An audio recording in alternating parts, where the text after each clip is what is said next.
we see an elderly man behind a somewhat unimpressive wooden desk.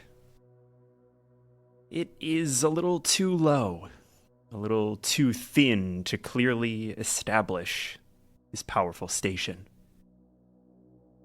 He's not happy at this desk.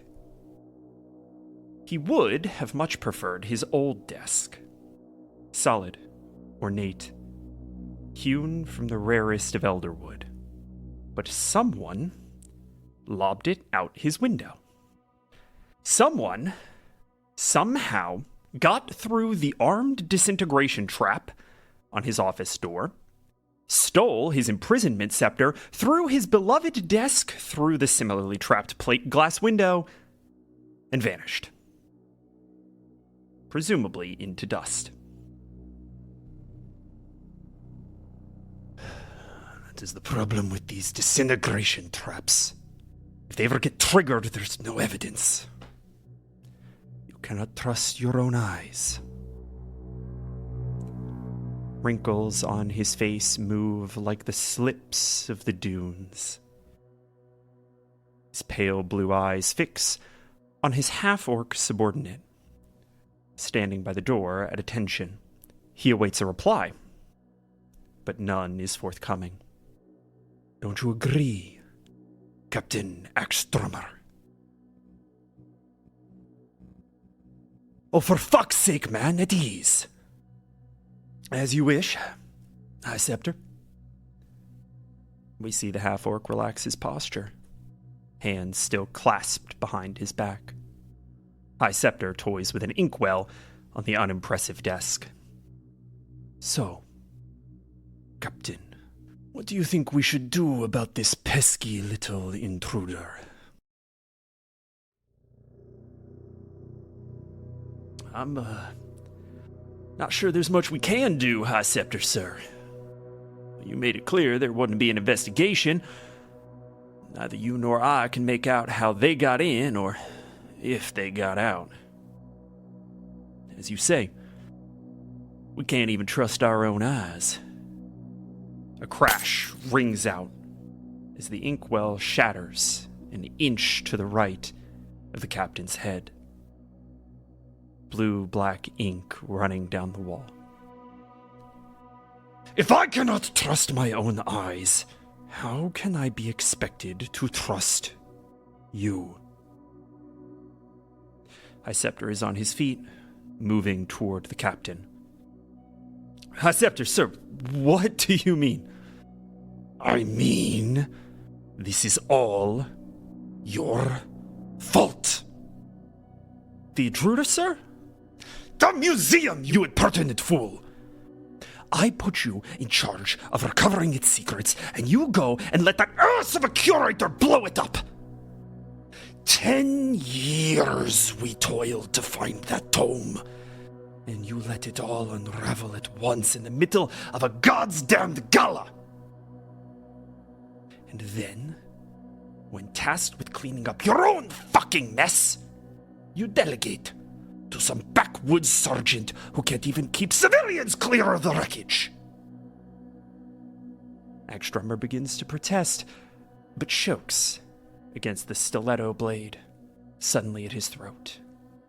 Our museum district has become mired in an abyssal swamp, and I am beginning to question your loyalty, Griffin Axtrummer.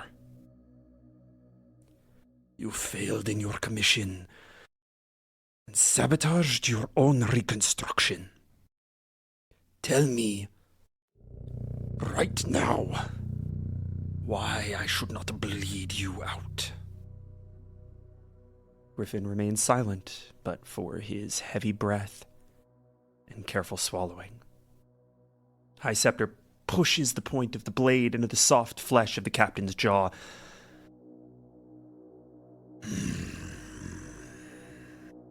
Or perhaps you would like to demonstrate your loyalty instead.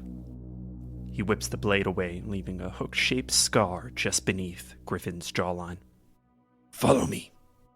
He turns, whipping robes and storming to his bookshelf.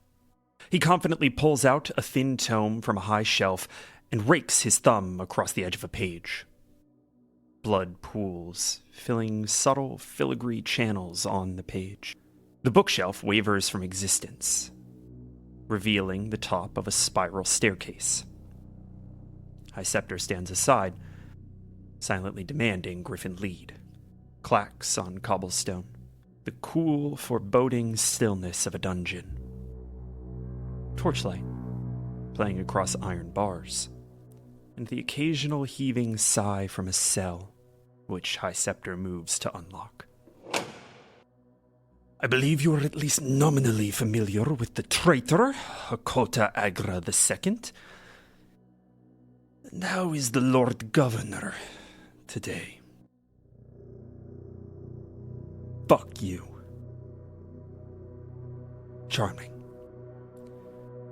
Captain Axstromer, do you wish to continue your service in their Holiness Wardens?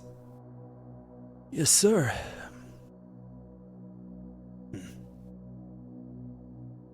Since we have already established that our own eyes are not to be trusted, perhaps we shall benefit from obtaining a few more. And I believe taking the eyes of your kin to be an adequate test of your loyalty. Sir, do it! Or you will be of no use to me.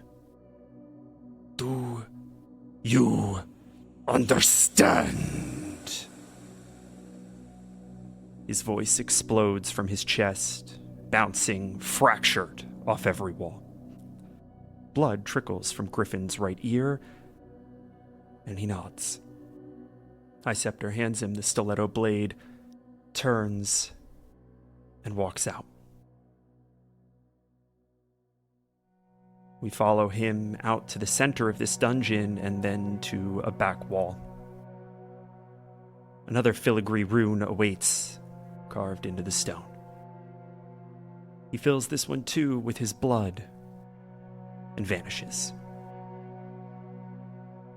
We see him reappear in a windowless sanctum, overgrown with blood vines. They seem to all lead to something blanketed in shadow, and we glimpse the vague but unmistakable form of a body. And then the veins behind Scepter's eyes reach out from around them, blood red on pale blue. He lifts a hand, reaching out to the vines, and lets the veins likewise burst from his fingers. They enmesh, throb, and two thick, trunk-like vines rend open a portal and slip through.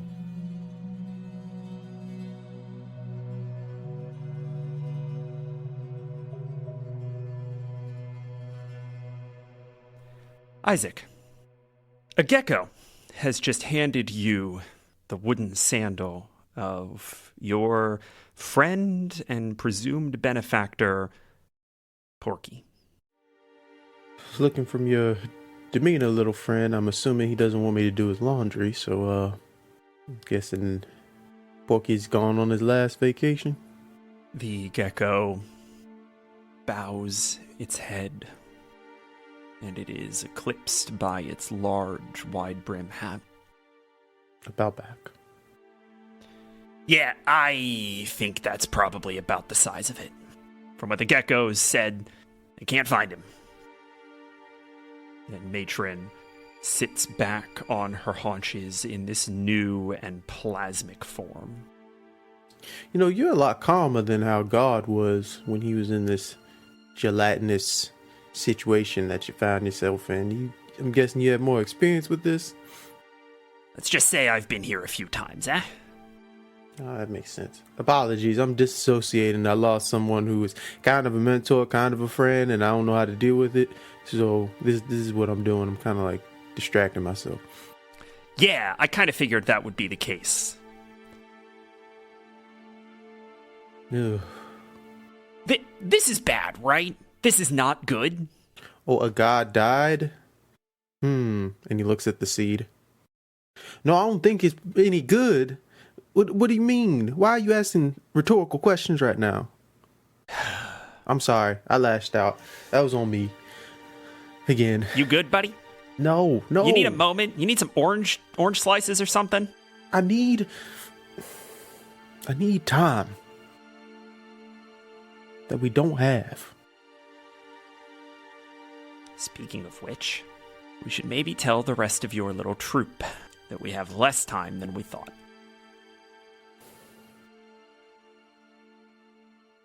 I feel like I barely got any rest. Every time we take one step forward, I feel like we just fall off the cliff right after. I mean, but you're still alive, so that's a lot of cliffs to fall down and survive, right? If anything, me and my loving family are very stubborn. One of us can even defy death at this point. I don't know if the rest of us can. And I don't know how much time I have to let this here God try and figure its whole way of being out. I'm going to go ahead and roll a little insight check for Matron. She rolled a 10, so I am just going to ask you, Craig, as Matron is talking to you in this way, she sort of swivels her kind of now elongated, plasmic, kind of ghostly head over toward Luna, and I think sees the new shape of the filigree, this red maple filigree that has carved its way into the surface of the seed. What does she derive from that? I think she sees Isaac pacing, holding the sandal. She sees him aggressively looking at Luna and then just looking at the ground, and just he's grinding his teeth. He's just out of it. And I think she senses with the filigree, with the way that he's been talking, I think she may want to ask questions. Huh. So this whole tree motif, that's you, right? And she takes this incredibly long, ghostly forearm that's like jointed in 3 places, right? And it just kind of like unravels Sick. As she points to the seed. Y'all said it was a plant. I tried to get the plant to grow. Huh. Well, that's gonna have implications. We are about to lose everything. Everything. Jonathan's gone. Or at least resting. Demoiselles, batshit crazy. Porky, and he just holds on as he was about to chuck the sandal. We're losing. And Luna doesn't have time to take a little nap. If there's anything that I can do to give us a fighting chance, I'm gonna do it. There are no good guys or bad guys in this situation. They're the people that I care about, the people I see leading this world into a better situation, and then there's them. For well over half a century, my job was to keep this thing safe. And then they found us. And if it weren't for the fact that you all had defied every convention, I'm unsure that I would have been able to change tack.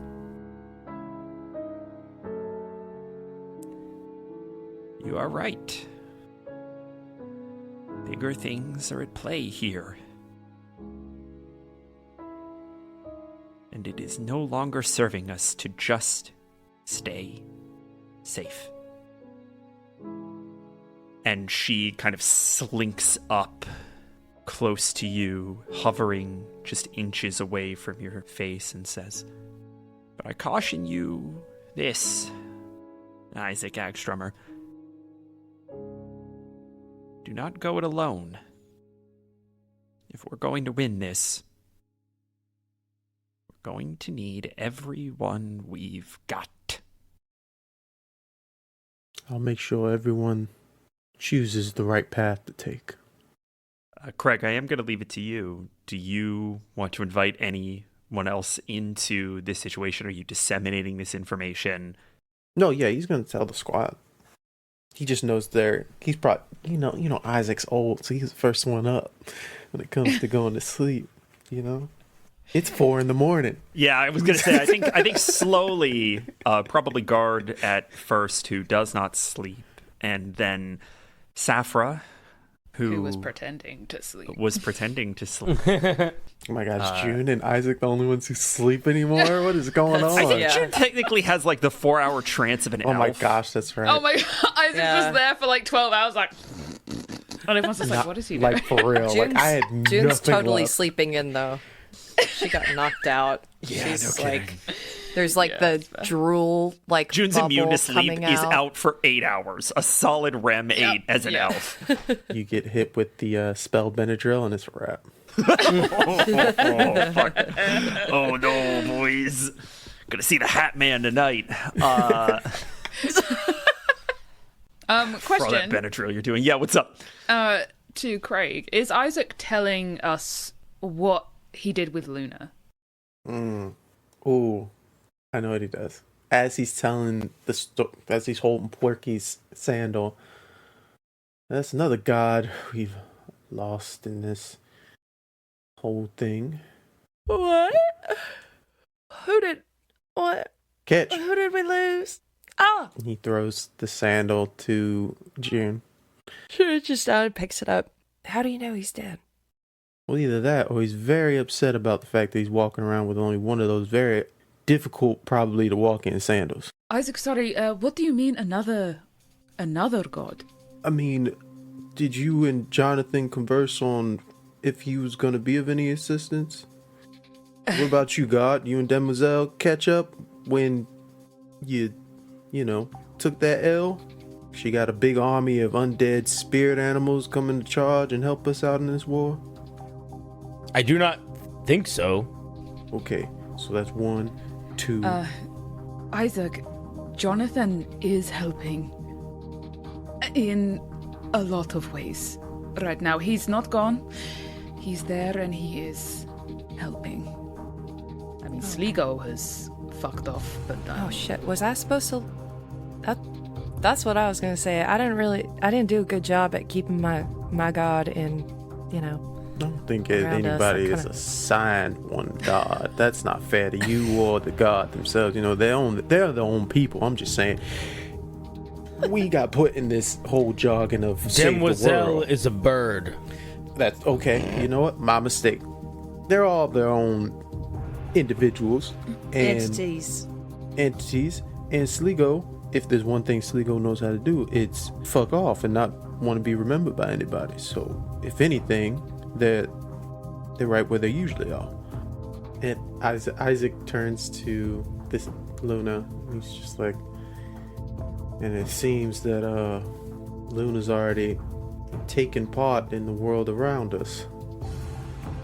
Shows the red vines. Whoa. When did that happen? June's gonna go up and kind of... Can we see the leaves? Like the filigree? To be clear of what this is the filigree that was sort of on this thing. These like kind of deep trenches on the surface of this thing has reformed. So it is no longer kind of more of an abstract kind of covering the way that you might have seen on Guard. It's taken shape to look like the boughs of a maple tree. And so it's an impression on the surface of this thing in the vague shape. Yeah, it's embossed effectively in the vague shape of this maple tree. This came from you. Well, I was trying to see if Luna was awake. And they were doing that whole heartbeat thing. And I wish No, I wanted Luna to help us, to aid us. And then this happened. Does this mean they'll help us? I don't know. Everyone has their choices. So what happened when you touched it? Did you speak with Luna? Did you feel anything? You touched it? Yeah, we touch this thing all the time. He touches it. Isaac, you go to touch it. And the last time you touched it, there was a con save. This thing tried to rot you from your marrow out, right? Mhm. Nothing. You're fine. See? Oh, then again, I just remembered it was trying to consume life. It tried to consume my life. Yeah, I'm pretty sure Spink said that it was decaying him when he touched it. Well, it needs, gods are pretty powerful, so to speak, sometimes. They need a lot of, world juice. And we got some world juice in us. So do we all have to touch it? No, I wouldn't advise that. See, for some reason, I was able to slap Luna's hand away from my world juice. This is all getting very strange when you say slapping hands away from world juice. What? But what do we do now then? We know that Luna reacted in some way to you. What now? Continue on the path. We find out what Hank found out. We see what came of Jonathan's aid. And carry this big old seed thing and let it experience the world around us. Wasn't that what it needed to happen for Luna? You're going to carry it around like a papoose? This 10-foot egg? That's ridiculous. Why would I do something like that? God's gonna do it. I will show it all the sights, all the majesty of the Western Wields, and I guess other places. But can it see? And also, how is that a valuable use of our time? A backpacking montage of just like the egg. I don't know. Porky was supposed to tell us what I don't know who was supposed to tell us, but we were supposed to figure out how to wake up Luna. And taking her out of Jonathan's heart area was step 1. I don't really know what step 2 is. Gambol? No, isn't he the one with all the knowledge? It is a smart bird. Oh, and I got that thing I can do once a day. It's a new day. It is a new day. And I guess we can head in that direction. If it pleases. He looks at his niece. June. I don't know why you're looking at me like that. It's totally fine if we. That's right, Sapper. You got a thing down there too, don't you? All right, it's settled. We going. And he takes the sword out. Isaac, as you go to lift this sword, you all see opening right in front of you a blood vine tunnel. Shit. That Isaac did not create. Oh, shit. We take a little detour to the bathhouse. In many ways, it's much as we left it. Demoiselle still stands by the broken spire of the clock tower, wings spread, collapsed into herself, a small bulwark against the world. And standing vigil every moment of every day, the smoke spirit. And as we move through the halls of the bathhouse space, we see that it is indeed the same bustling little reprieve from life for those who manage to find their way here. But not everything is quite identical to when we last saw the bathhouse. There are fewer souls finding refuge here. Perhaps that is due to Reevesy, having been dismissed to a higher job out in the world to try to find the source of the Myconid raids and report back on what to do about it. Or perhaps it's that fewer souls know to seek relief and rest. And all of that is set against the backdrop of general mayhem. The Myconid raids are not slowing down, and windows smashed and yet to be repaired. Disgruntled denizens of the bathhouse complaining about their missing kimonos, their missing tokens, are piling up on the desk of Melmanon Lapignon. Mel, I probably don't need to tell you that constant burglary is like a big fucking deal. And that these Myconids are becoming emboldened for some reason or another. I'm curious, just at a glance, like, how is Mel feeling about that? How is he wearing that stress? I think he's become pretty fatigued by it in a very personal way, because he took over this job when Ganbald took his leave, and these raids have increased since Mel took that position, so he can't help but feel like that's on him in some way. You have been doing your best to sort of cover. We talked in the rallying interlude about how Mel has continued to greet every new denizen of the bathhouse with a smile and a couplet, has consistently put on the facade of, no, everything's fine. And I think that had been working up to a very recent point. Something has happened to the cycle of reincarnation, and it's been happening for a while. You have received word of souls not released from their bodies, tethered by bond to whatever remains, a bone, a tooth, a shade, shambling in a painful cycle, forced to relive a memory, a moment, over and over and over again. You haven't had this job for all that long in the grand scheme of the cosmos. But that's not how that's supposed to fucking work. How is Mel going about figuring out how to solve this problem, how to understand this problem? He is feeling increasingly convinced that he needs to find some way to venture out into the real world, let's say, and have a look at what's going on himself. I think that makes a tremendous amount of sense, but I think that you are sort of immediately met with two concerning thoughts. One is, I think, a little bit more high-minded, and I think that the poet realizes, hey, I don't actually know what the fuck I'm going to look for. I think the answer's out there, but what does it even mean for the cycle of reincarnation to be cracked, to be busted in some way?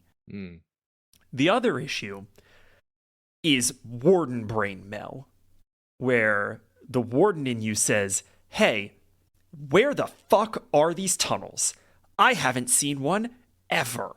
How do I find one? Where the hell do they keep them? Do I go to the tunnel store? What's the deal? I think he's been spending almost all of his free time, whenever he's not running damage control, whenever he's not trying to be a gracious and stabilizing host, he's spending all of his free time researching this place in general. He's finally getting down to the core of, how does this place work? Who set it up? Are they still around? The first thing that you learn is not in any of the tomes or reference texts held in Ganbald's study, but instead in one of Ganbald's old journals that you find in his personal chambers. You grab it, and you pick it up, and you kind of flip through, and you see that it actually looks like it was more, a section of this is more like a workbook. He was working on a problem as much as he was kind of chronologuing some things that had happened to him. And you catch a couple of scratches of note as you're glancing here. Reincarnating. Fine. You flip through a little bit more. Reincarnating gods. seems to be what he's talking about. And that's a new idea for you. And you turn the page. And you see that Gambald has what is probably the first legible paragraph in a couple of pages. And it reads, "The process of reincarnating a god is a cryptic one. Near as I can work out, one must confront the remnant egg or seed of the god with a truth. I believe this truth to be..." And then your eyes are dragged away as there is an incredibly loud clattering from the outer office. What do you do? Damn, Mike and it's. He's become all too accustomed to intrusions like this, so he slams the book closed, marks the page where he was. Sure. And rushes out towards the sound. You rush out, boom, doors wide, into the study of Gambald that we have seen so many times, and standing in the middle of the room, a vase, probably priceless, but to your eye, just another piece of decor that Gambald had cluttering up the space, shattered at his feet. It's Branvir.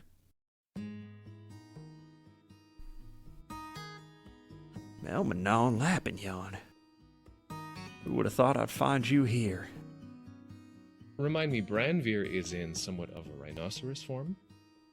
That's what the ledger says. This is not a rhinoceros. This is the Branvir that you know. There's a flash of confusion across Melmanon's face, but very quickly he composes himself and crosses his arms and leans on the door frame and says, "Well, my friend, I must say it's a surprise to see you here as well. Tell me, what brings you to my humble abode here, my study? And don't worry about the mess. We have people for that." Apologies. No, I just did caught my attention. A little bit of a glimmer. I mistook it for something else, and it's a beautiful vase. I do apologize. And he sits back in a chair, kicks his legs up on a little ottoman, and says, "Well, truth be told, I'm looking for you." Well, consider your quest successful then. You're a hard motherfucker to miss around these parts, huh? I'm surprised I hadn't heard you were here earlier. Well, I must say, I had heard that you were here, but, different parts than where we are right now, and might I say, in quite a different state of, humanness, shall we say. He gives you kind of a cocked eyebrow. That's a curious supposition there, Melmanon. Why do you think I would take on the visage of anything other than a human? That's what I am. Well, indeed, but, perhaps you have not been here for as long as I have suspected you have, so have you not taken stock of, the other denizens of where we are? Well, I'll be honest with you, friend, I've been a little focused. A little narrowed in on trying to find you. We left things in such an awful way, don't you think? Such a gruesome business. Yes, it has plagued me for... Well, truth be told, I don't know how long, because time does work rather strangely here, but that is what brought me here in the first place. Was you. And now look at you. All this! All the trappings of wealth and high society upon Mr. Lapignon. All for looking after little old me, huh? What are friends for? Well, now that you've got run of the place, maybe you could show me around some. I hear there's all sorts of power and divine magics kicking around this place. Relics. I'd sure love to see me some of that. This seems like a perfect opportunity for a divine sense. What is Mel's divine sense look like? This is where there is a cross-section of his paladin origins and his now bardic bent. He begins to lightly whistle a tune that he and Branvir used to sing together. It was part of one of their training routines. There was a rhythmic motion going through different martial forms that was to a certain song, and he starts to whistle that melody. Branvir scratches the back of his head. Well, that's hardly an answer for an old friend, is it? What's that, some sort of bathhouse work tune? And you see that his eyes glint a faint, fiendish red. Oh, no, that was just something I was working on myself. It's been rattling around my head. I myself, when I had come here looking for you, had also heard of all kinds of possibly powerful things, artifacts, unknown magics. I was, like you, intrigued.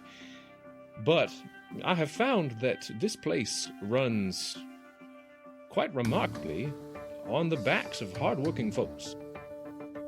There was magic at one time that helped create this place, but that magic has since solidified into the finite workings. There is very little here that actually is tangible magically. There is a lot of paperwork. The only magic that's done around here is the way that I'm able to keep all of the files in order, if I do say so myself. Look at you.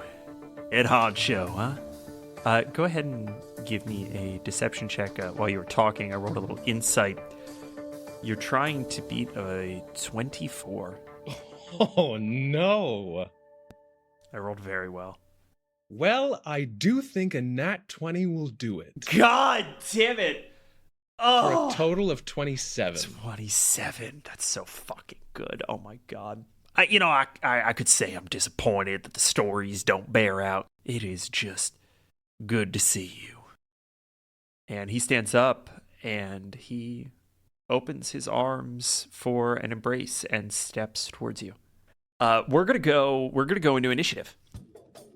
Well, I can't believe it. It's another natural 20. What the fuck? Double surprise. That's fucking I'm sick. going to cast Mirror Image. Yeah. As I'm walking forward to embrace him. My thought is that I am going to walk forward, showing that I'm going to accept his hug. And at the last second, because I can't make the mirror image move separately from me, I'm going to essentially leave an image of myself ready to be embraced at the last second while I hop backwards. In that fey, otherworldly way that you have been cultivating for what feels like a lifetime, you flourish around him, get to behind him, and see him pull a dagger from his hip up toward your remnant mirror image. All of this is happening in a flash of a second. As Melmanon hops behind him, sees this happening, very coolly and casually, Melmanon says, "Your eyes are feeling mighty heavy. Upon your slumber I do levy." You see the spell land, and Branvir groans with exertion as he shrugs off the spell. You did not roll high enough to put him to sleep, but you did roll high enough for him to effectively break concentration on holding this form, because as he turns, dragging the dagger through one of your mirror images, you're down to 2.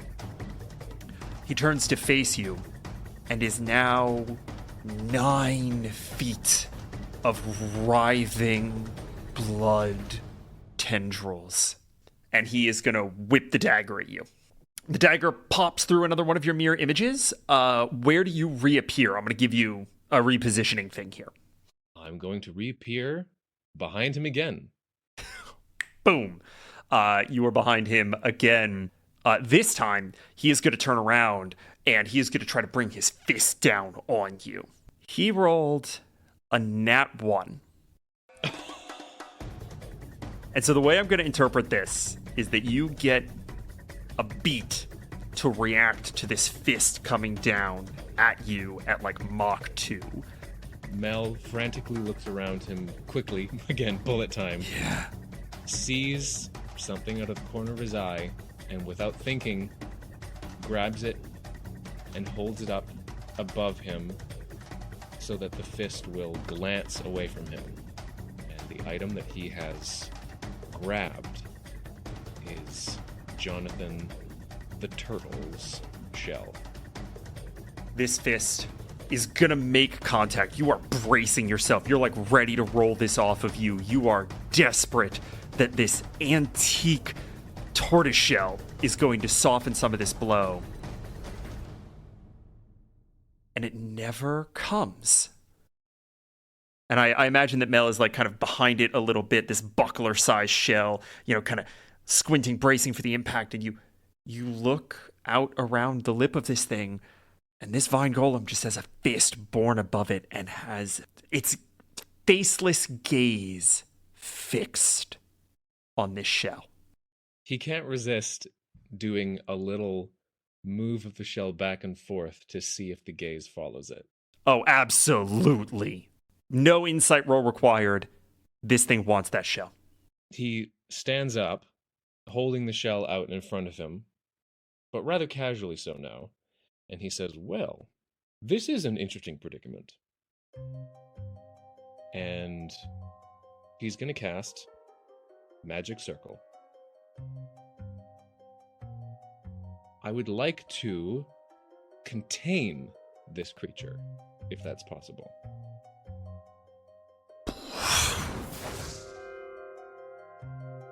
A cylinder of light forms around this thing, and you hear it slam its fist, try to punch it, but it can't get out. You have the upper hand for the moment, but you notice something else.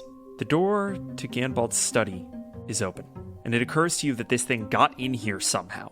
I'm going to walk right by it, just eyeing it, saying, "Well, Branvia, I'll continue to call you that.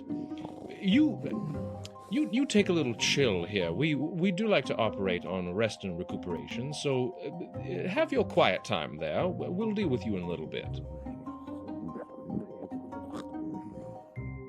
You walk right past. You throw open the door to Ganbald's study, and right where the door to the elevator should be, writhing, gnarled patch of blood vines.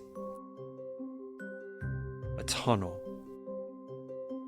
opening into a nether, a nothing that has consumed this elevator door.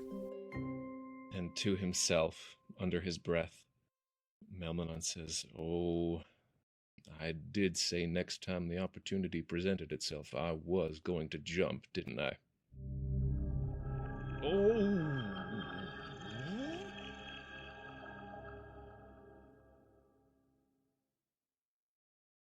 Hello, friends. It's Patrick, your actual, real, non-parasocial best friend, here to remind you that in order to best take advantage of our friendship, you need to be in our Discord. Members of our Discord get to listen along whenever new episodes drop, play games with us in our monthly community events, and even help contribute to the show. The whole thing feels like the Rally Town Square, including Cinder keeping an endless silent vigil over the whole affair.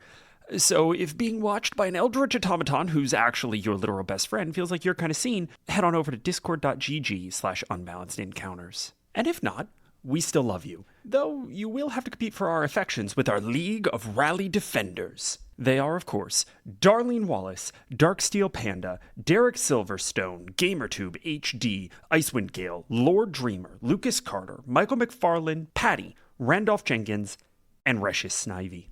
Though we are taking applications for new Rally Defenders over at patreon.com/unbalanced encounters. So if you wanted to, move up in those ranks, you could. Okay, that's it from me. I'll see you all in the episode. Bye! You all see Melmanon Lapignon fly through the open bloodvine tunnel and land directly in June's arms. Yeah. Oh, this is the easiest smite I'd have ever had. Hold on, y'all. I got this one. Now, to be fair, Patrick, this was a bloodvine tunnel that opens up. And Yep. she definitely had her staff. You're ready to action? Yeah, I mean that we ready for smoke. Fucking run it. So- Run it. Play that reaction. so- Play that reaction. Do it. Roll the attack. she's gonna yeah. Does a 17 hit? 17 is the armor class. Okay. Listen, this is what I want to happen is the thing that June first did, that first pin. That's what she's doing with the staff. So if she has somebody flying at her, she's gonna push him down. I think I have to be true to how he would react to a flurry of action jumping into this bloodvine tunnel. So he's going to attempt to throw June off in a split-second reaction. He's trying to get his legs up to her sort of abdomen and kick her off. Kinky. Go ahead and roll me an athletics check, if you'd be so kind. Or acrobatics, your choice. 22. June, you want to go ahead and roll athletics, please, for me? Can I do acrobatics? Nope. Can you even beat a 22? What's your athletics? So. What's your athletics? Oh yeah, no. So as you yeet me across the room, Ooh. June, you take 9 points of damage. Oh, nice. Aw, ain't that so sweet? as she flies back, she's kind of doing this constantly because she's trying to read bonds of, like, from now on, read bonds of attackers to see if they're similar to the ones of the warden that pretended to be her father. And she's gonna recognize Mel's bond. And as she's flying back, holy shit! Now! And as she's flying back. Oh, hi, Mr. Lapignon. Good to see you. What did? I let go of the arrow. I was just pulling back on my bow. Yeah, you probably shouldn't shoot the steward of the bathhouse. That's probably not a good idea. That is a good idea, Rivsy, yes. Mel, how did you... What is going on? Mel's gonna scramble up to his feet and draw his rapier and hold it out in front of him and sort of eye everyone, moving his sword one to the other and saying, "Now, all right, y'all look like you, but I don't know if I can trust that." Jane's gonna stand up, brush herself off. That's Melmanon. What the fuck's a Melmanon? It's a steward of, what'd you say, Reezy? The bathhouse. There you go. I thought that was Ganbald. Were you listening that whole time when I was complaining about the world and all the events? I have been living under a literal rock for half a century. I literally just finished talking about it. Baby mama going through issues, so baby daddy making sure that she's good over in the bathhouse. Does anybody else understand what this guy says when he says it? Listen, matron, basically Gambald and Demoiselle, a lot happened, and they needed to basically take a vacation, and Mel here has been looking after the bathhouse while they've been away. To be fair, a lot happened very quickly, so I don't... Actually, would I recognize anything about the matron? Would Mel recognize anything about that? You can go ahead and make me a history check to see if you've read about sort of the origin of Guardians, but it's going to be a high DC. A dirty 20. You know what? Yeah, fuck it. Yes. You understand a couple of things simultaneously here. You don't necessarily recognize this individual, but you recognize the idea of how Guardians can kind of shift form when they are not tethered to their bodies. You also recognize that that is something that pretty much only happens under the most catastrophic of situations, and it's not like a common thing. So as Mel is looking at this matron, gonna piece some little things together, but there's still a lot happening that he doesn't understand. But he's gonna look at June and say, "You are actually Juniper." I know I look a little bit different, and you'll see, other than like her just disheveled self from all she's been through, she's got some chunks of gray now in her hair coming through, kind of like her mother's, and she's got these little crow's feet coming out from her eyes, and a little bit more laugh lines. Yeah, I'm so sorry. I didn't recognize you. Just kind of came flying out of nowhere, and I'm so sorry. But yeah, this is all. We look a little bit different, some of us, but yeah. Oh no, it's not a bad thing at all. I'm just. If anything, it's quite good. It's a good look. That's she'll just run at him and give him a big hug. Just throws her arms around his neck. Gives him a Scepter, it's like we're not even in the room. This is super awkward. I don't know. Oh, literally, I was about to say, like, Scepter sidled up next to Isaac, just like... Yeah. Let's walk on to the other side of Luna, and it's like we're not here. Yeah. Matron, come on, let's... Other side of the Guard, sea. come on, let's go. Yep. Reevesy stays behind, is just not getting the hint. I'm gonna just go back over there, get Reevesy by, his collar at the back, and just, drag. Mel is going to sort of be shocked by her flying into his arms and wrapping her arms around him. And he's just going to drop his sword and then very quickly hug her back. And then pull away from her a little bit and say, "What happened?" Everything happened. I looked at a worm, and it aged me 10 years. You looked at a worm? It was a crystal worm. It was a whole thing. A lot of fighting and not seeing.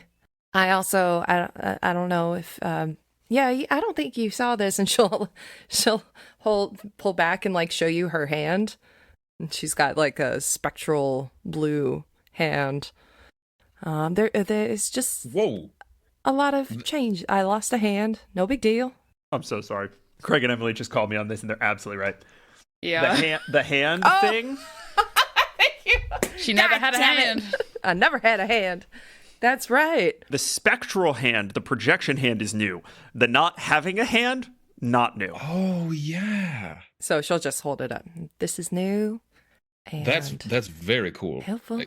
Is that just permanent, or is that? Can you? Can you feel with that? And he's going to tentatively put out his hand to sort of touch her hand. She'll hold it up, and the little blue bonds. I imagine what she sees is more of his bonds that are against hers. Yeah, I can feel. Works just like any other hand. Mel, you see her hand sink slightly into yours, and then you feel it. And what does that feel? Does it feel warm, cold? Does it... I think it probably feels more, not necessarily like a temperature, but kind of like a low, almost vibration. Like it has a little hummingbird heartbeat. Mel's gonna just smile more broadly and lace his fingers through June's bond fingers and just look at her and say, "It's really nice to see you." It's so nice to see you. I didn't think this was gonna happen till I either died or we went back to the bathhouse. You've been a lot of help through your letters. I was very grateful when your little papyrus gopher came trudging into my office that day. I didn't know when I would see you again, and I hoped it wouldn't be too soon because you had died and had to come back to the bat house. But at the same time, also, I did hope it was soon. It's all right. I'm usually very good with words, but I'm finding myself, it's just nice to see you. It's good to see you.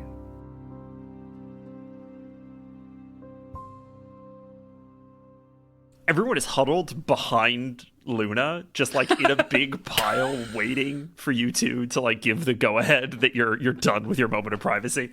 She'll step back from Melmanon to open up the conversation. Well, Mel, good to see you again. We didn't get to introduce you to everybody. This, and he pats the seed. This is Luna, a god that died and is trying to undie, and we don't know how to do that. And the moment that Isaac says this, you remember that you never actually finished the sentence from the journal. The process of reincarnating a god is a cryptic one. Near as I can work out, one must confront the remnant egg or seed of the god with a truth. I believe this truth to be embedded in the artificial shell of a young Jonathan, placed there by Hickory, and now safely sequestered by our own reliquary.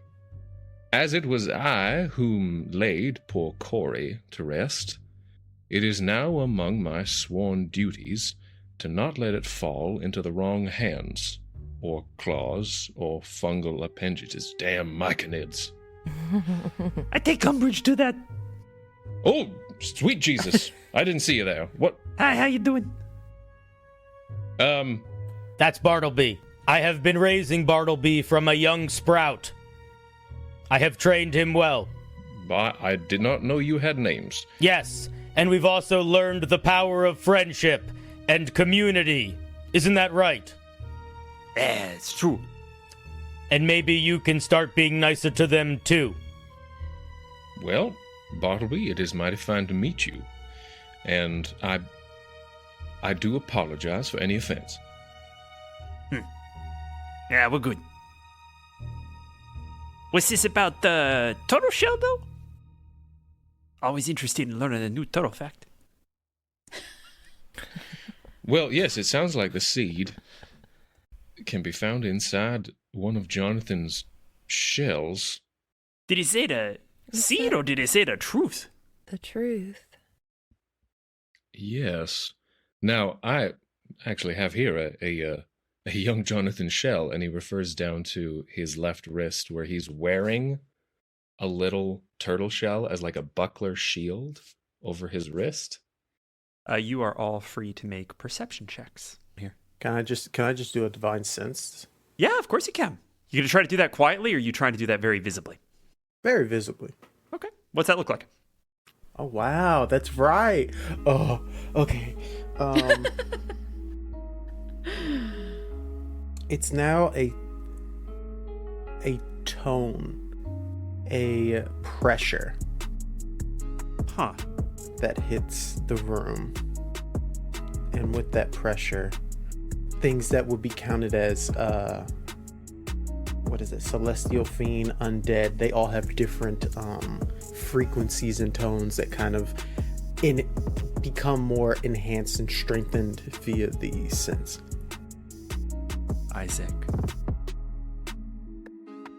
you and you alone hear a high and clear celestial hum resonating from the hexagonal plate in the topmost part of this shell. I places a hand out. Melmanon, may I see your buckler, please? Yes, of course. Slides it off, holds it out. You will place a hand on that piece of the shell. It is very clearly divine. It is also made of glass. Can I pull it off the shell, or? Yeah, why not? I like that a lot. Oh gosh. Well, just Don't pop break it out. Does it seem like it was forged as glass, or just sand bits eventually were heated to the point of becoming glass? I don't know that you would be able to discern That's that fair. distinction. Isaac was never a glass blower. It does, yeah, right. It does have distinct edges. It does seem like you could get it out in one piece. It's a little old. It's a little worn. The accumulation of years of dirt has sort of blended it into the mat of the rest of this shell. June, you see this shell piece right here? Yeah. Do you think you would be able to get this out? It might be what we're looking for. I can try. She'll hold her hands out for it. June, if you could please give me a sleight of hand check. It's a 18. Okay. It takes a second, but I think eventually your bond hand manages to precisely align with the bond that tethers this shard of truth into existence. And you pull it out of the shell. As you pull it from the housing, it begins to change shape. What once was a very clean hexagonal plate, aligned perfectly with the slot in this shell, now becomes a cracked and jagged wingtip feather. Is that the truth? Oh my god, is that a part of the witness? What? Okay, we went from truth to witness. I missed something. I missed the step. Yes, a long story and history, but I think basically Shahida, or the witness, the fairy tale from forever and ever ago was about the witness needing truths to reincarnate, or to start reincarnation in the first place. So Mel, does it say what we need to do with it in that book? How do we... Mel's gonna look back in the book and go, okay, we'll confront the remnant egg. Okay, we'll confront the remnant egg or seed of the god with a truth. So do we bring this to the seed? Can't hurt to try, I suppose. June, did you want to try? Sure. She'll position it where I don't know what that part of the feather is called. The bottom part? The quill? The stick part? Is it the quill? The quill part? Yeah, I think it might be a quill, like yeah. Audience, please correct us as much It as is the possible. quill, it is the quill, it is the quill, it is Find the us on quill. all We need some socials. bird facts. Where's and give Brennan? us. So she's holding it by the quill, and everybody else sees her solid form takes a step back, leaving her echo projected form, which is just a bond wireframe of herself, and the echo will walk towards the seed, holding out the feather. Oh shit, that's cool. I've not seen that before. How long has she been able to do that? I don't know. She's some sort of Super Saiyan. I don't know. Mel's looking at both back and forth slack-jawed, going, what the hell? Not all of us can just stay normal as people. Ain't that right, Sapphire? He slaps her on the back. High five. June, you approach the seed with this truth. Nothing happens. Can I tickle it with the feather? Sure.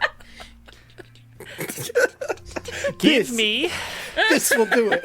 a sleight of hand check. D&D. Tickle things with them. Give me a sleight of hand check. If you roll an at 1, you're going to slip and physically touch the thing, and your echo is going to get blown to pieces. Oh my. and that may be bad for the piece of glass it drops. 13. I got a 10. Okay. Your bond projection reaches out, kind of traces this glass feather across the surface of Luna, kind of down into this new sort of maple tree filigree. Nothing happens. I really thought the tickling was going to work. Isaac, you're the one who had good luck with it last time. Why don't you try something? Did I not tell y'all how it almost sucked the being out of me in a bad way?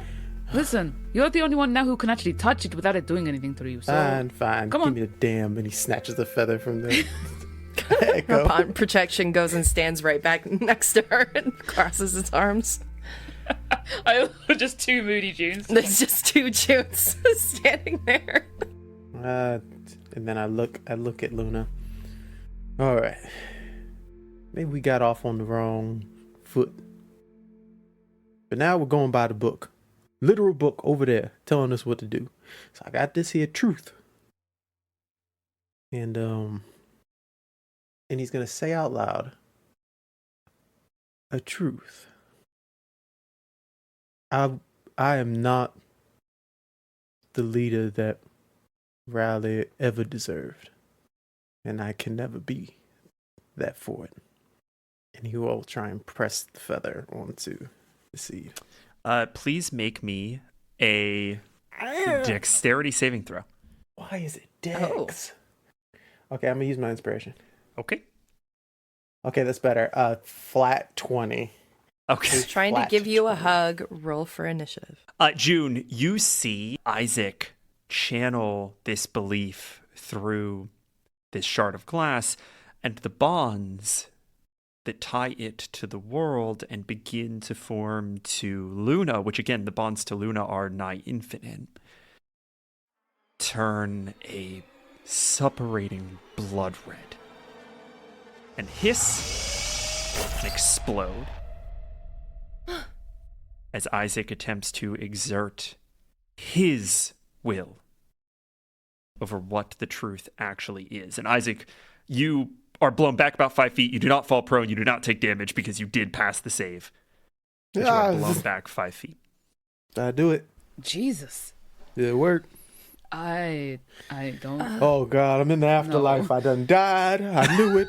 I mean, we're kind of in the. What did you? Oh right. What did you do? Well, y'all. We keep using the word truth, so I told her the truth. You can't use your perception of the truth, Isaac. Just because you hate yourself doesn't mean that that's true. I think it got pissed off at you. Yeah, whatever you did, the bonds were not happy. It turned red. Red? My flannel, of course. No. Oh, God. The filigree should have been a tartan flannel pattern. I'm telling you, that would have been so good. I asked. I didn't make the decision. That's true. That or just gingham. As a truth. A truth. What? That the sky is blue sometimes. The grass is green. I will also say that Isaac could roll an investigation check at advantage from the divine sense if he wants to further inspect the actual shard. 16. Okay. On a 16, you sort of hold this thing up to the prevalent and ambient purplish light and tilt slightly. You make out a couple of figures. There is a seed, and from it is growing a tree. Immediately in front of it is a large, sharp carving of an entity. On the outside, ringing around the seed, are 3 people. And assuming that those people are meant to represent people, you have to conclude that the entity maintaining focus is a god of some kind. Oh, okay. So apparently, looking at this here very intricately designed feather. There seems to be some neat artistry on here, and we might need a little more help than what we have here with us. Mel, this is a bit of a presumptuous thought, and I'll let you choose to do with it what you're going to do with it. But the reality is that, at least at the moment, you're a god. Yeah, I think that thought flashes across his mind, and then quickly he stamps it down, going, no, don't get so full of yourself. But then he thinks through the math of it, going, well, wait, okay, yeah, I am standing in for Gambald, and Gambald was, well, okay, maybe this is presumptuous, but I happen to hold a station in the afterlife that typically has been held by other godlike beings. Perhaps I should give it a try. Yes, awesome. Here, you hold this. You stand here. We need 2 more people. Why not? Let's just try everybody while Mel is doing what Mel needs to do, just so we at least have extra world juice. Right, yes. And we don't know who is the right people, and maybe it'll choose the right people amongst everybody. And so, guard, if you come here for me, and you stand there, we will kind of get in a circle. All right, you. And he points to Luna. No picky eating. All right, we served this whole dish for you with all these different varieties. Get taste of everything. Don't be snippy. So, what now? Do we hold hands or meditate? Interpretive dance. Mel, what do we see as you step into the center of this ring bearing this shard of glass? Mel is thinking through the entry into the journal, and he thinks about the last letter that he sent to June, and how he said if he was presented with an opportunity that he would jump. And so he very quietly, as he extends the glass feather towards the seed, under his breath says, I am much more than just happy to see June. You feel the bonds tug between you and this shard and the shard and the seed. You have offered up a truth, and in its wake you feel drained of all of your mortality.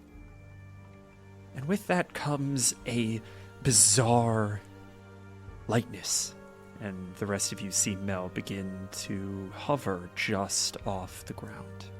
And you see Mel's eyes glow a sapphire blue. You have begun a ritual. And so if I could please have everyone roll me initiative. Oh my god, initiative! Oh, that's because the truth hurts. The truth does hurt. I got a 13. I got a 16 on my initiative. 11. Oh, wow. 23. Oh, shit. Mel also got a 23. Oh, look at it. Hey. Amazing. Oh my god. Oh my god. Oh my god, you guys. That's incredible, actually. It's like we're vibing. That's incredible. Because it actually, that coincidence is actually going to change how I wanted to do this. I love it. You are each going to have to offer me a different truth. Based on who you are, how old your soul is, and now the coincidence of with whom you have chosen to share your heart. Oh. So we're going to go to June. June, what is the oldest truth that you have held across your reincarnations that you share with the reincarnations of Melmanon Lapignon. Whoa. Everybody get ready, you're all getting one of these. How many reincarnations are we talking about here? So for the two of you, it's going to be the oldest one that you shared. And so I think that, we're talking several back, right? Several reincarnations back, probably a few centuries. Does this mean they found each other in multiple lives? Or... It does now, based on an initiative roll. Of course it does. Of course it does. Both got a 23. I don't know. Something as simple as climbing trees, things like that. Yeah, that's what I was just thinking about. Okay, I think I got it. I've always been able to find my heart in the boughs of a tree.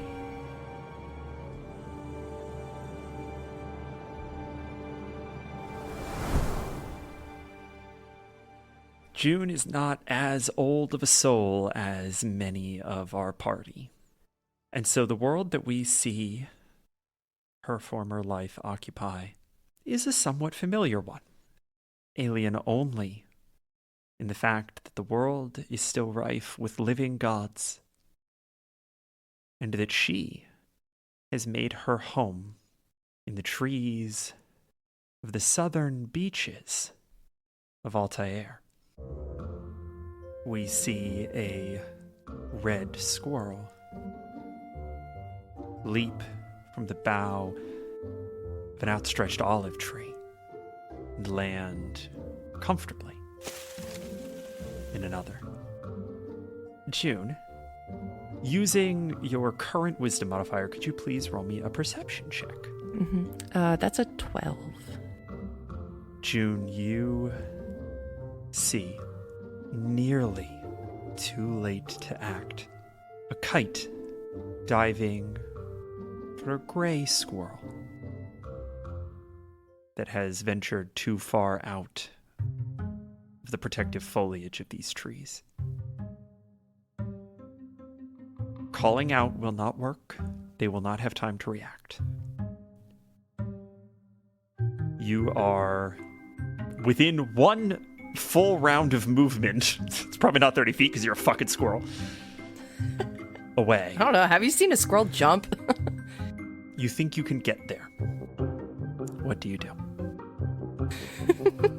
In true fashion, try to tackle the gray squirrel out of the way. Okay. Please go ahead and give me a, we'll say an athletics check.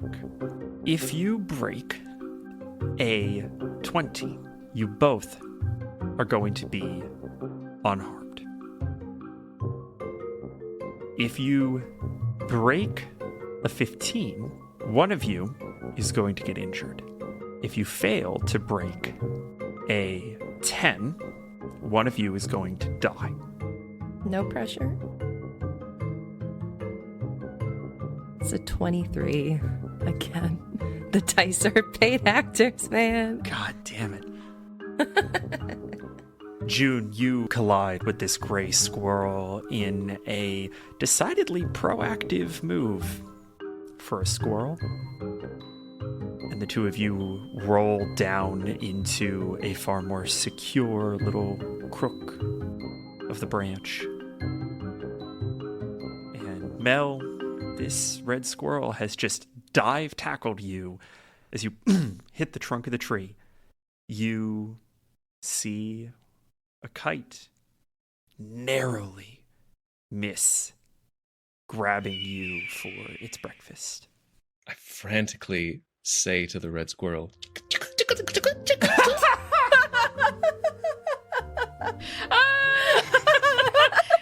like the sword of the stone. I love That's exactly what I was thinking of. That's literally what I was like, oh gosh. That scene? That's really fucking good. I immediately say, That was a hell of a jump. Thank you. Hi. Are you okay? Are you okay? She'll frantically. Yeah. No, I think I'm okay. I think was that coming from me? Yeah. You almost died. Oh man, that's the third time today. Got some bad luck. Yeah. Well, good luck that you found me today. I have a place that's a lot safer. Yeah? Let's go. Okay. Much faster burn than Oh man. the romance we've been dealing with in this season. Screws don't have long. They gotta just like. Yeah, with kites diving for them, they got to make the most of the time they have. No, they're like, you're a squirrel, I'm a squirrel. Let's do this. Let's do this. Mel, you see this truth flash across your mind with perfect clarity as you are the conduit. But it also resonates with you as one that you hold ancestrally, albeit far more recently for you than June. And you feel it surge through the bond, and this shard refracting as it thrums into Luna. And I'm not going to be asking you this for all of them, because this was one of your shared memories. I'm curious how Mel feels in that very distant and quiet part of himself that is still mortal. It feels like a swelling of self. It feels like he's instantly found out something about himself that he always knew was just on the next page turn of who he is, but he'd never turned that page before. Roll me an insight check. 23. Oh my god! There's All these no 23s. way.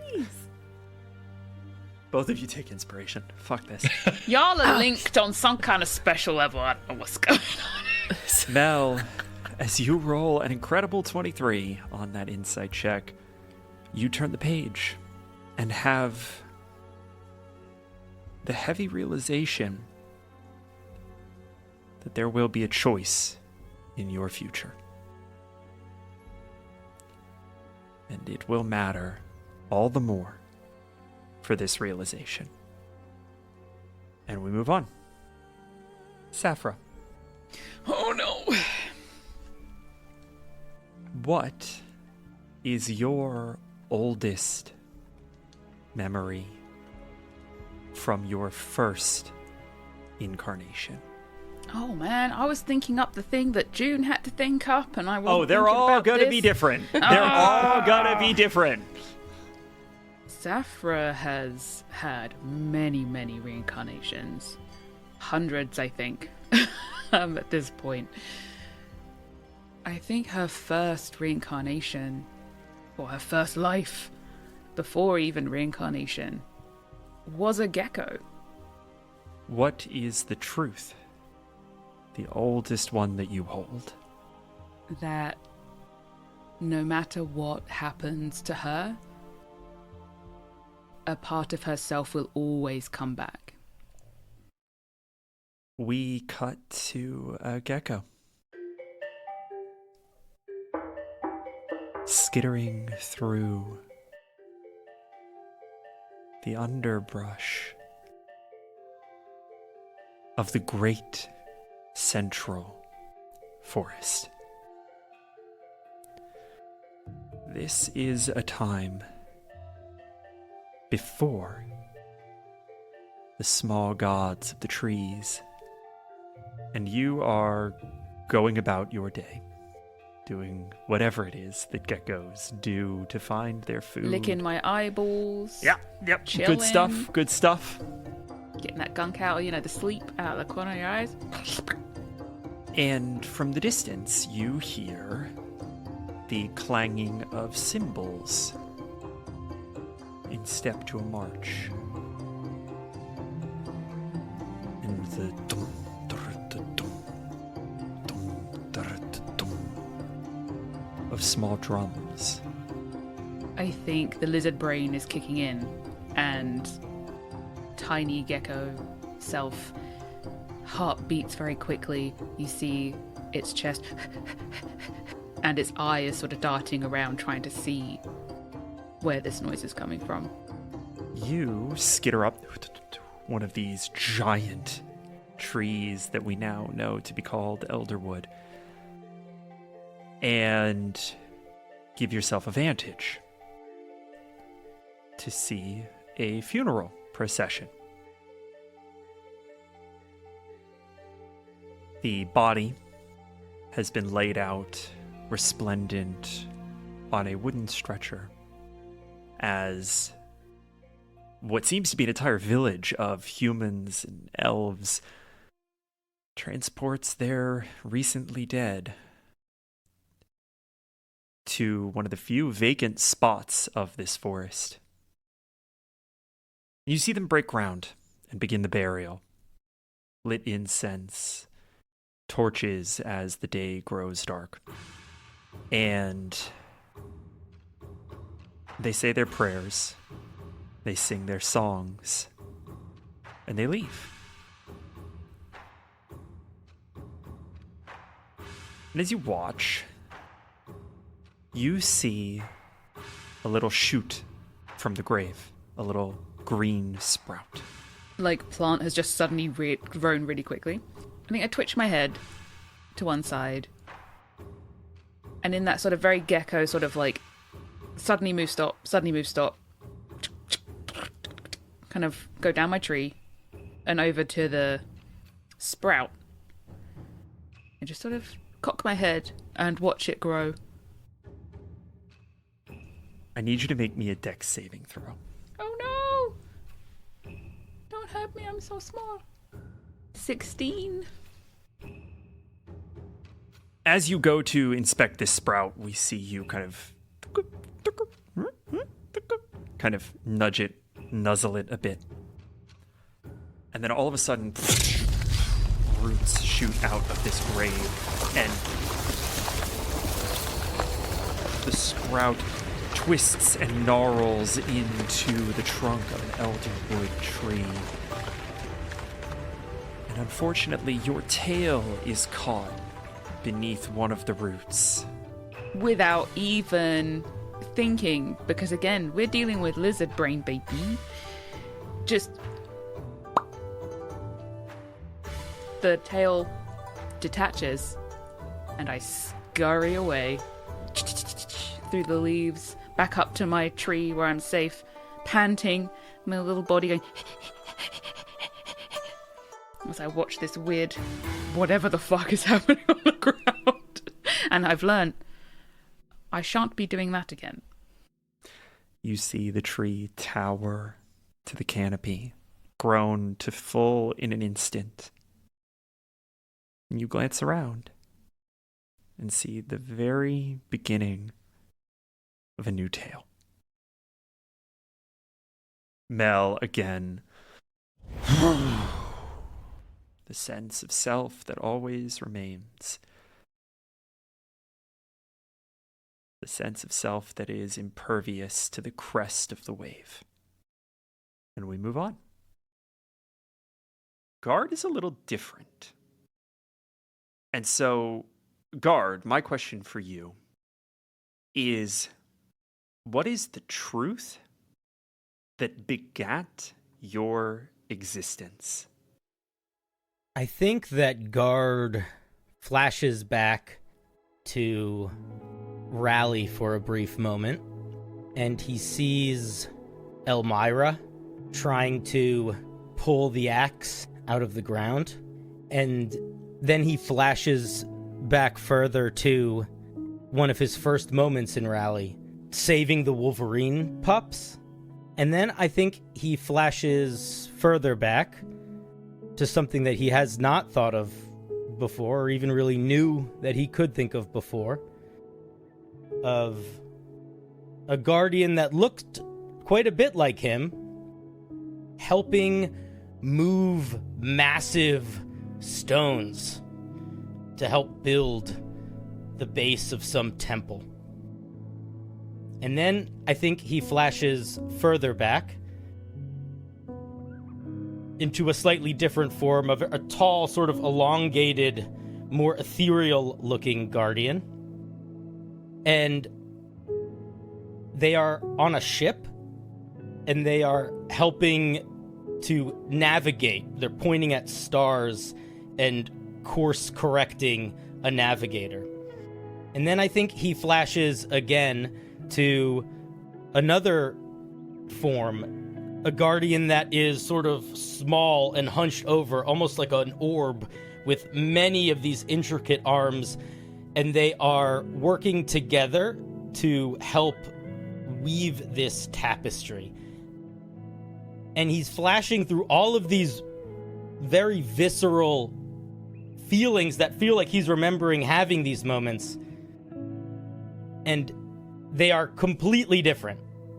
All of them feel radically different. Some of them are very small and simple, like a guardian walking with a group of children, keeping them on a path. And others are really big and a little bit violent, like seeing a guardian with massive swords for arms cleaving through a beast. But all of them have two things in common.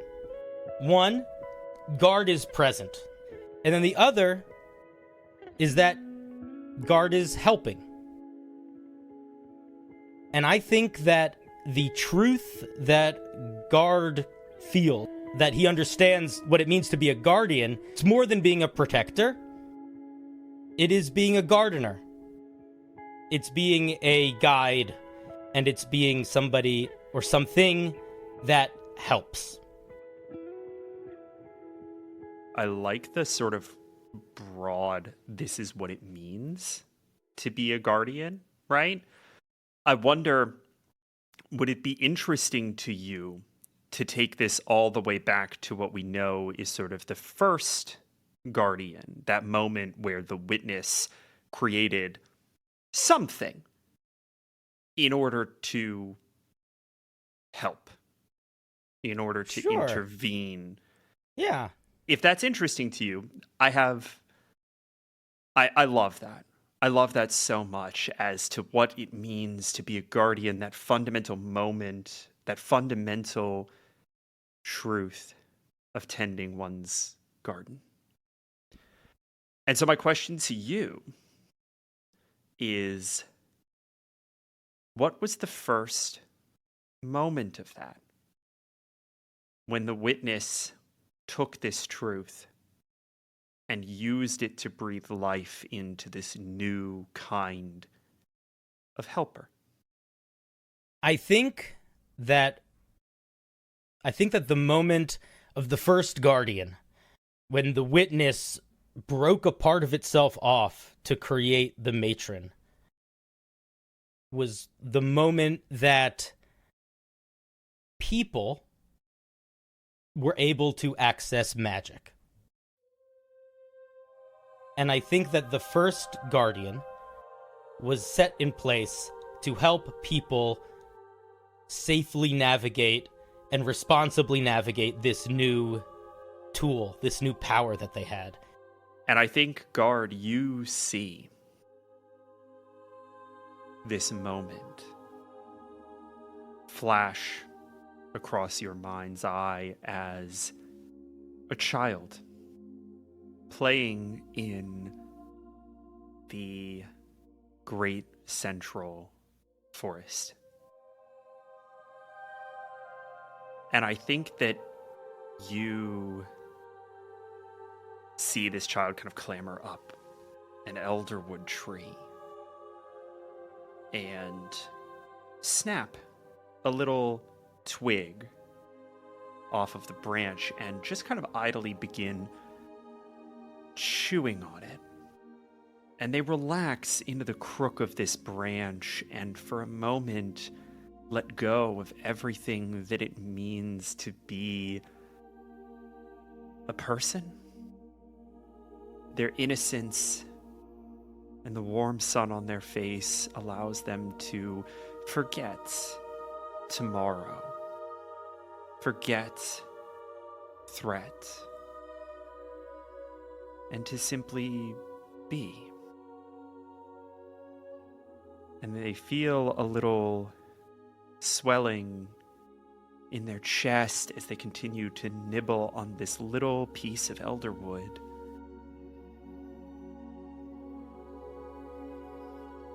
And they go invisible. A little bit of errant magic for the first time. A will to simply be in this space and not be observed. And I'm curious what form the first guardian would have taken to help guide this child on this completely uncharted path.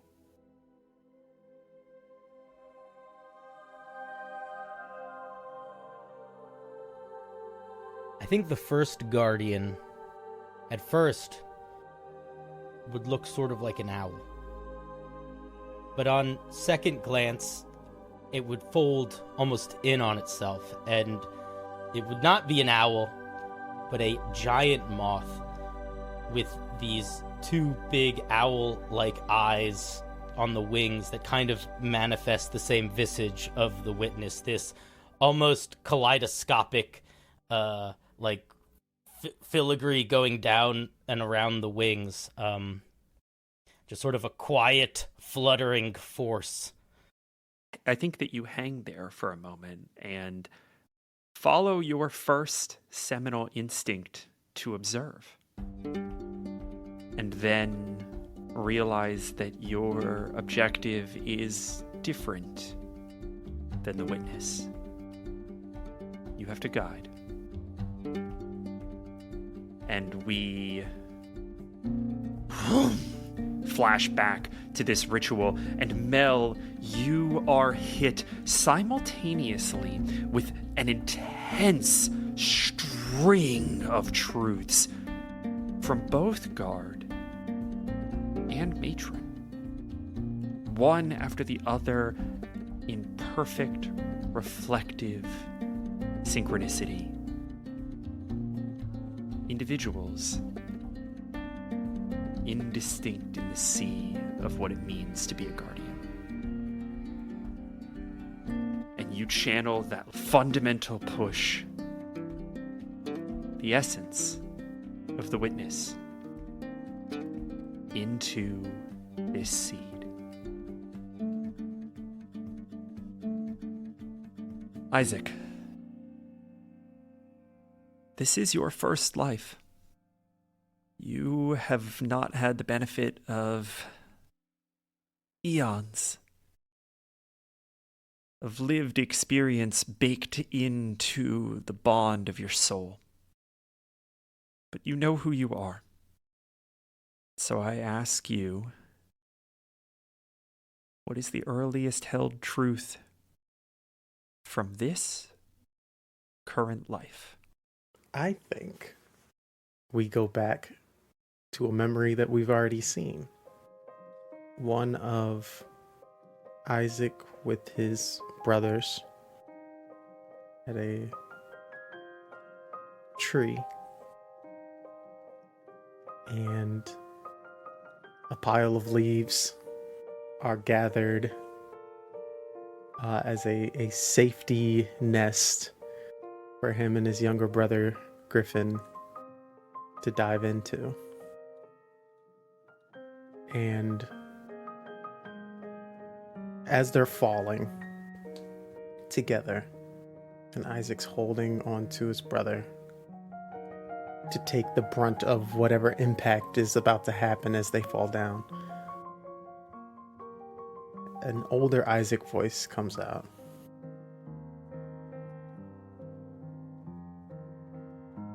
I will sacrifice everything I have to protect those I love.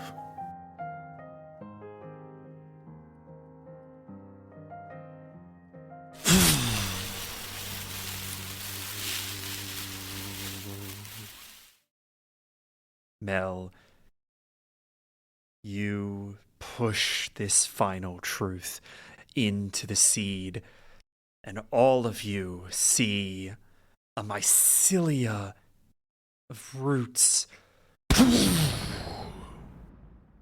slam into the ground, pushing out of the tough exoskeleton of this egg, this seed, the tough shell,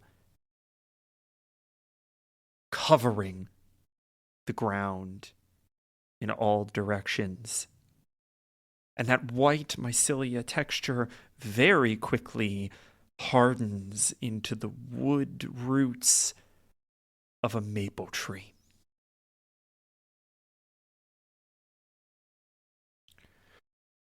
And you hear the crunching and groaning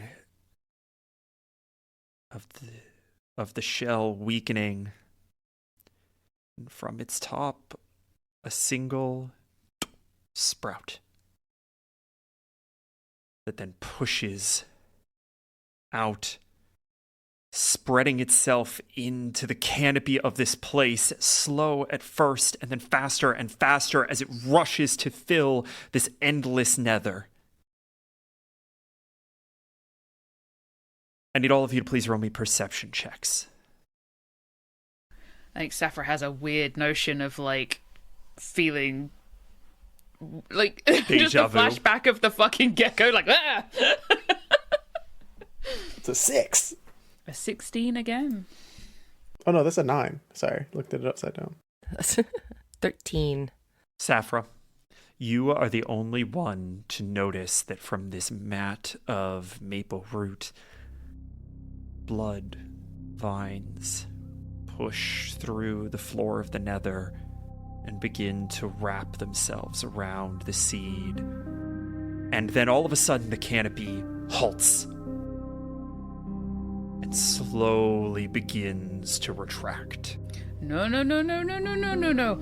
I think, again, for some reason, Sappho's still in that lizard brain and immediately just starts stamping on these things that she can see are kind of coming up. No. Bloody vines! Literally! You make little headway as you stamp out the finest spindly tendrils of these vines. The ones that are wrapping around Luna are feet in diameter. Jesus. Okay, then I might have an idea. I'm gonna say this to June. I could try and keep out these blood vines or anything else trying to get to the seed and us. I could create some kind of force field around us. Go for it. All right. I think it's best first if we can get out as many of these as possible before I do this. Can you do something to help that? Oh yeah, can I? And she'll start going in. So there's 2 on Luna currently. Okay, I want to go for one of them on Luna. As a bonus action, I'm gonna grant you that bardic inspiration right now. Hey, let's go. Okay, what is that? How much do I add? Mel says, all you need is deep inside you. Trust your heart, just as I do. It's going to be a D6 for your bardic. Extra 1d6. Thank you. Does a 16 hit? Yes, it does. Yes, okay. Awesome. Okay, so that's 9 points of damage. I'm going to go in for an unarmed strike for my second attack. Okay, this is going to get a little complicated because before you do, I need you to make me a wisdom saving throw. +4. Okay, 25. Okay, June, as you make contact with this thing, you feel it tug. You feel it tug on your bond, trying to will you to do something, and you shove it off. Rude. All right, so I'm going to go in with an unarmed strike for 21. 21 does hit, yes. Okay, cool. So I'm going to go ahead and do that. That is 5 points of damage, and then I'm going to throw Stunning Strike. This is going to be, I believe, a con save. Yes, but your I can't DC remember is that. 15? Yes. Okay. This thing gets a +7 to its con saves. Oh boy. That's a 4 on the die. Ayo. You see this thing seize up in place. As you manage to stun it, I need another wisdom save. Oh no. Oh no. You got inspiration. You got inspiration from 23. Oh yeah, that's right. Burn it? Let me. I'll burn it. Why not? It's a little better. 15.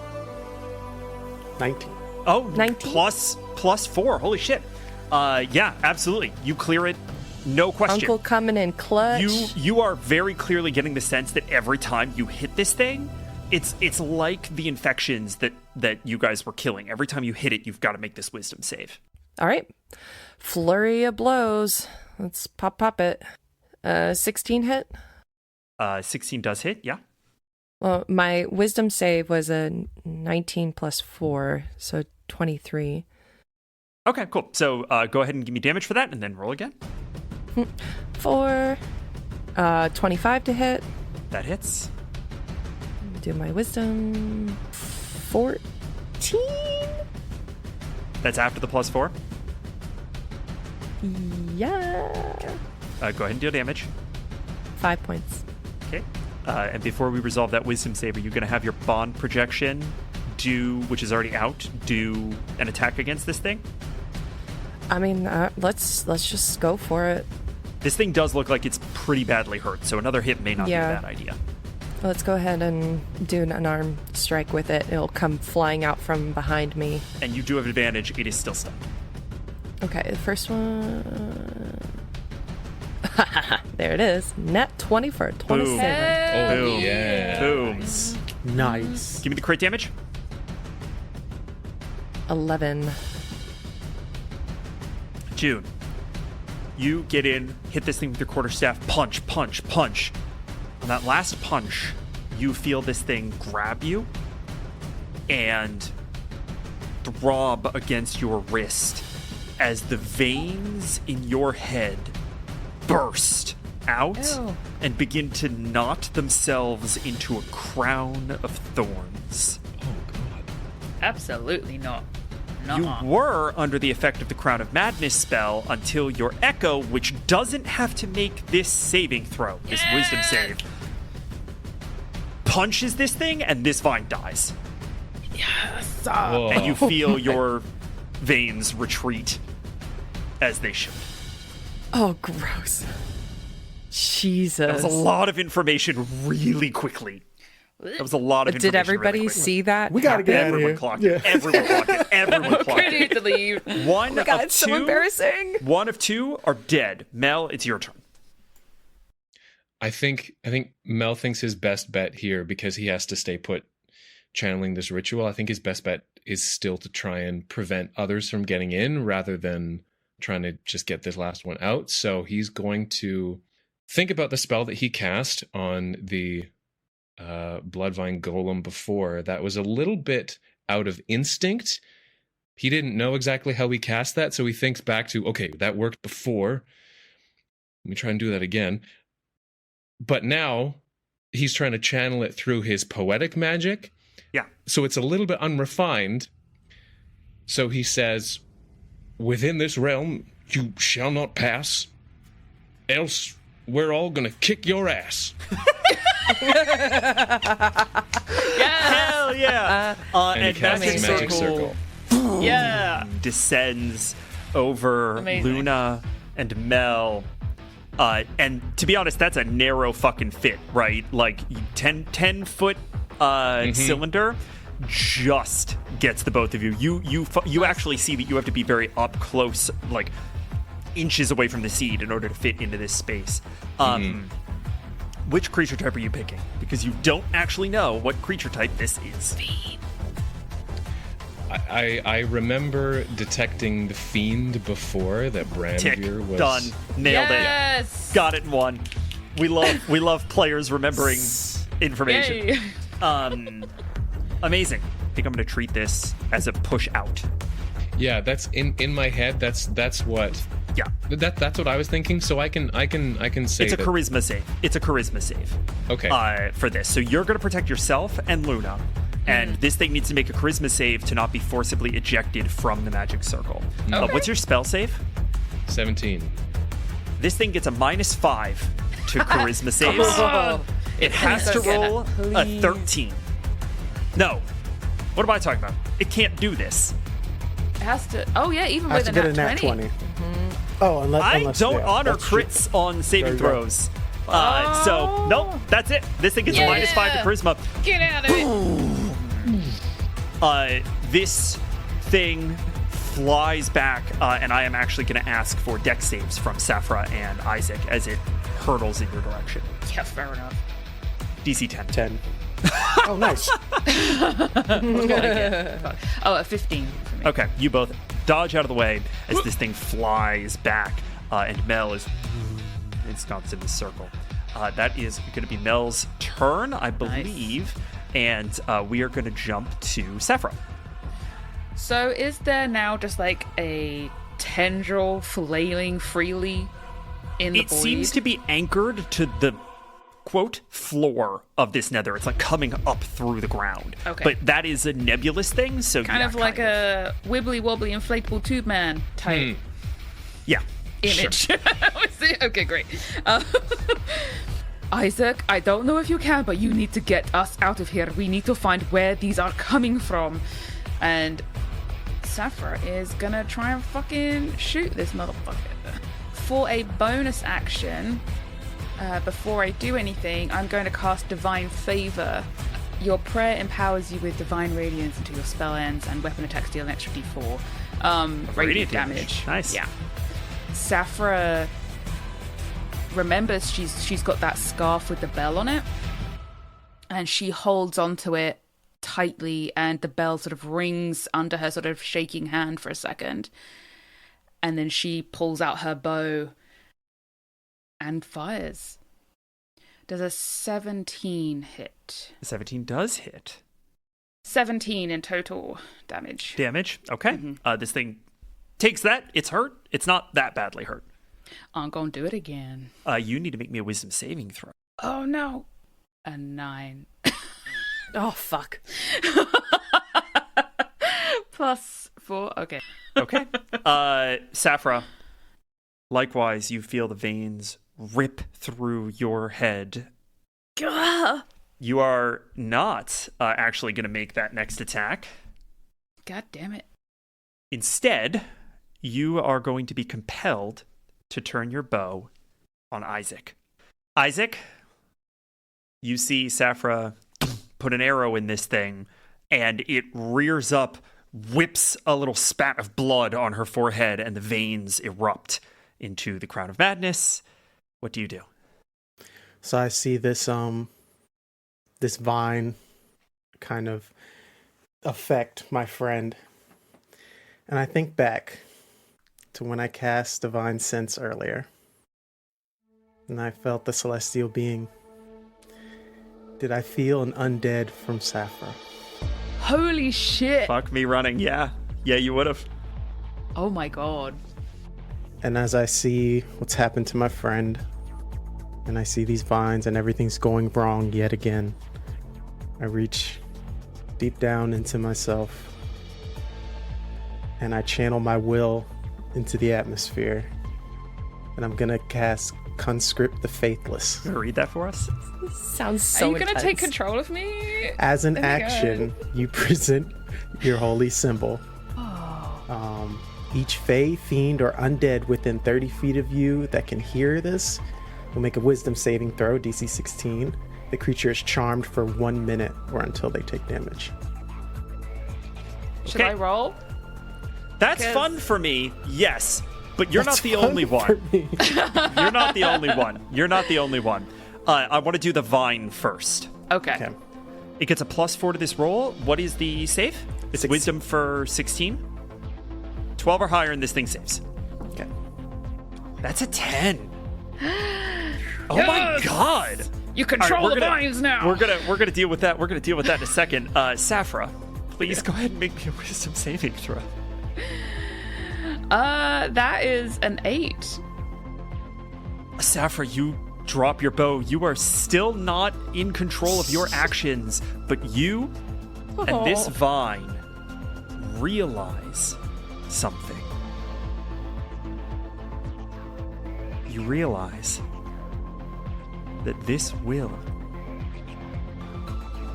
is of a higher authority than the one that directs your current actions.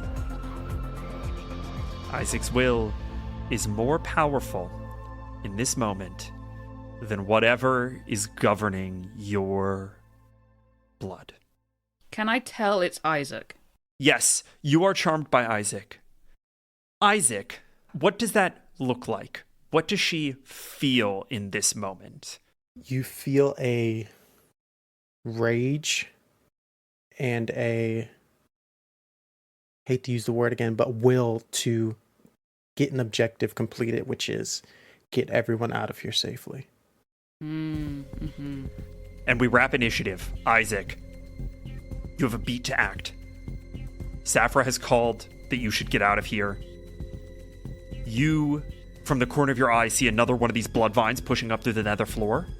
You have a limited amount of time, and they're just going to keep coming. I want that vine to go and basically deal with the other vines, just slow them down. And I grab the sword, slam it.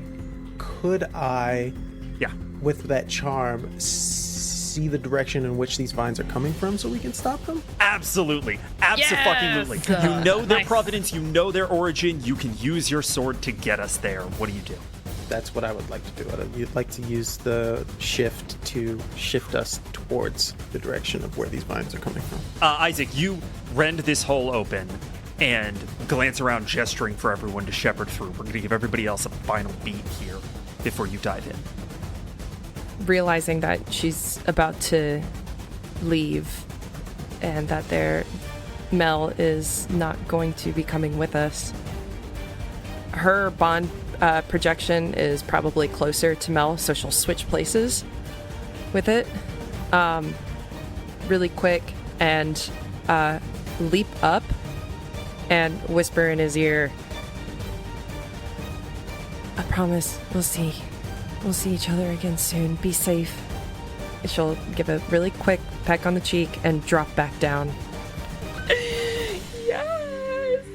June, through the tunnel. Saphra? Saphra is in a very strange state of being at the moment. It's sometimes when you get in such an angry state, you're seeing yourself do the things because you're so mad.